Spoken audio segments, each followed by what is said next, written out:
What up guys, it is Mitchell, and a couple days ago I made a video about how Fuji seems to be the first company that is embracing this new wave of photography and a lot of the changes that we are kind of gonna be seeing in photography with an emphasis on computational photography. And I'll have a link to that video right up here. Sorry about the echo. I'm still in Nam Ding, Vietnam. And if you want to go ahead and check out videos about what it's like living overseas, another card to that linked up here, and I'll have a link in the description down below. But this video is not about that. I made that video talking about how microprocessors and SoCs kind of being system on chip devices, right, could potentially have a big influence on photography and digital imaging moving forward. And the specific example that I brought up was that the Google Pixel 2 has a camera that has continued to get better over time because Google has consistently invested and put in time, energy, and resources into the image processing and into the computational aspect of photography on that device. And that Fuji was the first kind of camera company that we see that's promoting that. Well, fast forward up until I want to say a few days ago, I want to say 2 days ago, and GoPro announces the GoPro Hero 7 Black. And one of the big selling points on that device is the new image stabilization called Hypersmooth. And a big aspect to that new Hypersmooth technology that GoPro was announcing was the fact that they needed to add more RAM and do different software or different firmware on the Hero 7 to allow the camera to use digital image stabilization to not only smooth out the footage, but create better photos, create better hyperlapses using the in-camera gyroscopes and IMUs and accelerometers and different things inside that camera that allow it to track your speed and track movement and whatnot. And they're using this now to create better hyperlapses and better time lapses, take better images, and give us better image stabilization. And really, what got me thinking is that if GoPro is able to implement technology and firmware onto a small device to give it better image stabilization, give it smarter hyperlapses, if that makes any sense, and use essentially bracketing images to give you better dynamic range in photos, what could we see in bigger camera bodies? And today's video is going to be a bit of a, not only is it going to be a bit of a rant, but I'm going to kind of voice some predictions or some things at least that I would like to see camera manufacturers implement for creatives moving forward. Now, the first one is time lapses. There's a piece of software called LR Time-Lapse.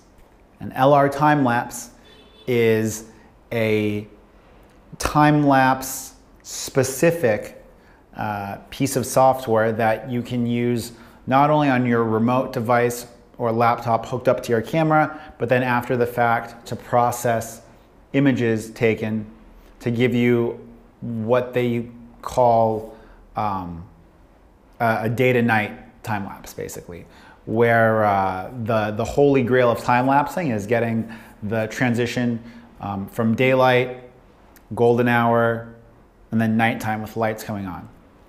And people have their entire careers set up around going to locations and filming these time lapses, and then editing them, and then being able to then sell that as stock footage or use it for specific applications. And so all that those people are doing is using their skill and their intelligence to compute and meter light and create a piece of artwork that a camera just set up by itself cannot really do. Well, there's absolutely no reason why we can't use artificial intelligence or computational photography to give us those holy grail day to night time lapses, or at least make it easier to process in post and make it a more seamless transition. So that's the first thing. The second thing I would like to see from camera manufacturers using technology is what I would call smart metering. And this is what I mean by smart metering. Sony already has eye detect AF, and we already have obviously the standard spot metering, which if you don't use spot metering, I recently I've switched back and forth between it, and spot metering is great. It allows you to kind of isolate what you want in focus and meter for that. So smart metering would, in my mind, if it senses that you're taking a picture of someone's face, it would expose correctly. Let's say you're using a full frame metering, or a full frame metering. It senses that you're taking a picture of someone's face, it meters on their face. The camera knows that it could recover more detail from shadows.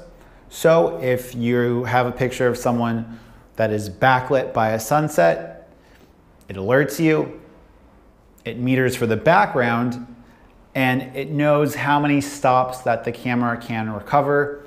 So let's say it would give us 1.5 stops under exposure for the face and maybe a stop over exposure for the background. Smart metering. Obviously this is things that professionals can do, but I'm just talking about a wish list of things that I would like to have. Another one that I think would be phenomenal is smart recording. Now, I know that with the iPhone and a couple other devices, the moment you open up the camera app, it starts saving images and saving stuff to buffer. Well, I would love to have the ability for my camera to automatically edit and chop off shaky pieces of footage and cut my 4K clips down, save me on hard drive space, save my card space. Obviously, this is something that if I have it on gimbal or some other type of stabilization device, it's not needed, but I think a lot of people would benefit from having smaller and shorter files and a camera that is self-aware when an image is too blurry. And I think it's something that we might see on GoPro sooner than later, especially because GoPro is placing a huge emphasis on making shorter clips so that their Kick application can edit stuff easier. The third and final thing that I would love to see from camera manufacturers is smart or predictive on-off, I guess would be the best way to put it. Sony has their automatic 10-second on-off, but oftentimes I find that if I'm walking around with my A6500, kind of taking street photography, and I set my auto off to 10 seconds, there will be an incredible amount of lag that I have when I go from pressing the shutter button to it being on. Well, what I would love to see is I would love to see using the camera's internal accelerometer to predict when I am lifting the camera up to my face and wake it up. I think it would be a great addition for especially mirrorless cameras, so that when the camera senses that you're walking and you have the camera down by your side, it shuts off the LCD display and stops reading out from the sensor. And as it senses you bringing it up, it turns the displays back on. I think little things like that are not outside of the realm of possibility. I think that it would improve battery life, improve user experience, and it would also make photography not necessarily fun again, but it would make photography more accessible to a lot of people. If you guys enjoyed this video, go ahead, give it a thumbs up. It really helps me out if you guys share it. If you loved it, hit the subscribe button. If you hated it, or for some reason you disagree with me, go ahead and let me know why or what I could do to make it better in the comment section down below. And until next time, guys, it's been Mitchell coming to you from a very echoey room about 80 kilometers outside of Hanoi. Peace.